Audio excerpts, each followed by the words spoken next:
uhoraho mana yacu n'izina rya Yesu Kristo turi hano muri iki gitondo cyiza dutewe iteka n'Imana aho dutukanira muri zone nziza cy'inama muri komine nziza ya Ruhamagarira mu ntara ya Azoba aho dutewe iteka n'Imana kugira ngo dusengere igihugu cyacu cyiza cy'Uburundi abayo n'ijuru turamurinze imitwaro y'igihugu cyacu cyiza cy'Uburundi turamushimira Imana ibyo wakoze byari bihambaye iyo kandi cyane tumushimira ni uko igihugu cyacu twakugize uwa mbere twari uwa mbere reka uganze igihugu cyacu cyiza cy'Uburundi reka turongore indongozi z'igihugu cyacu reka dushoboye mu gihugu cyacu cyiza cy'Uburundi twategurisha guhezagiro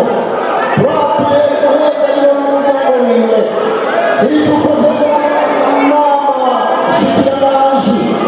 igaragaza kandi inama ishinga amategeko n'amategeko ineza yawe igaragare ku ngabo zose uzi kuvugana Imana kandi ihezagiwe ntushime Imana kuko Imana y'umushima twarakubona Imana yacu mu bihe bitari byoroshye twarakubona ukora twabona ineza yawe ineza y'Imana twabigushimiye turaguteguriye uko Imana ikora icyubahiro cy'ijambo n'izina rya Yesu dukomera amashimama. Umukozi w'Imana tubonye mu mwanya uheze mwakoranije abakozi b'Imana bava mu mihingo itandukanye, mbega mwotubwira icyatumye mukoranya abakozi b'Imana bangana gutyo? Murakoze cyane ku kibazo cyiza mutubajije. Jendi Bishop Independence asanzwe arongoye urunani rw'abapasiteri rwiyemeje guharanira amahoro n'iterambere rirama mu gihugu cyacu cyiza cy'Uburundi. Cyatuye dukoranya abakozi b'Imana ni mu ihangiro twihaye mu bikorwa tumaranye iminsi mu buryo bwo kwitunganya no gushyigikira amashengero amurikiye urunani turongoye. Murazi ko igihugu cyacu dufise ibona kazoza ya 2040 igihugu cyifashe 2060 igihugu giteye imbere. Ni muri iyo mvo rero mu bikorwa bimwe turiko turakora uno munsi twagendeye komine nziza ya Ntahangwa, twakoranije abakozi b'Imana muri komine nziza ya Ntahangwa mu ntumbero yo kubereka igikorwa umukozi w'Imana ajejwe muri ibi bihe by'amatora n'imyifato y'umukozi w'Imana no gusengera igihugu cyacu cyiza cy'Uburundi no gusengera amatora no kubabwira bitegurire amatora na cyane cyane no mu ntumbero y'igikorane turiko turategura ku rwego rw'igihugu kizohuza abakozi b'Imana mu buryo bwo gusengera igihugu cyacu cyiza n'amatora. Namwe nk'uko mwabibonye hari amashengero arenga 300 muri komine nziza ya Ntahangwa, naho muri komine nziza ya Ntahangwa ko twihaye ihangiro kugendera amakomine mu buryo bwo kwitunganya neza. Uno munsi twari muri komine Ntahangwa, mu bihe biri imbere tuba turi muri komine mu makomine atandukanye. Ikibanza mwashoboye gukoraniramwo ku batakizi ni ishengero irihe?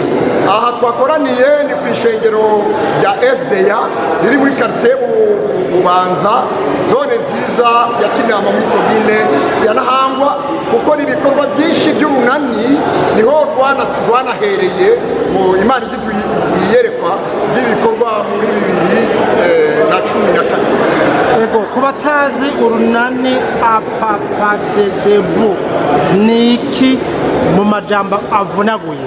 Ni urunani rwiyemeje guharanira amahoro n'iterambere rirama. Mbega muri urwo runani Appadedubu urwaruka rwoba rurimwo, kuko urwaruka nibwo nkingi y'iterambere? Murakoze cyane kutubaza iki kibazo cyiza. Ni ukuvuga urwaruka rurimo, abakenyezi barimo, rurimo abantu benshi ko ni abakozi b'Imana bo mu mashengero atandukanye, kandi ishengero ryo bazi ko ririmo abantu benshi. Murakoze. Ni iki gisabwa kugira ngo umuntu ashobore kuba mu runani Appadedubu? Icya mbere kuko ihangiro twari twihaye imbere twashyize ikigo cyangwa ibikorwa bivuga, kuko namwe mwabyumvise mwabonye ibikorwa twavuze tumaze kurangura n'ibindi bigiye kurangurwa. Ni ukuvuga icya mbere ni ukuba umukozi w'Imana wasengewe wasizwe amavuta nk'umupasitori, wasizwe amavuta nk'umupasitori kandi ufite intahe nziza. Ni iki mwotumirira abandi bakozi b'Imana muri iki gihe igihugu cyacu cyiza cy'u Burundi cimirije amatora y'umwaka wa 2027? Ni iki musaba abandi bakozi b'Imana? Murakoze cyane. Icya mbere ni uko tumenyesha ko umukozi w'Imana afite uruhare runini mu bijyanye n'iterambere ry'igihugu, kandi mu bijyanye n'iby'amatora umukozi w'Imana afitemo uruhare rukomeye cyane.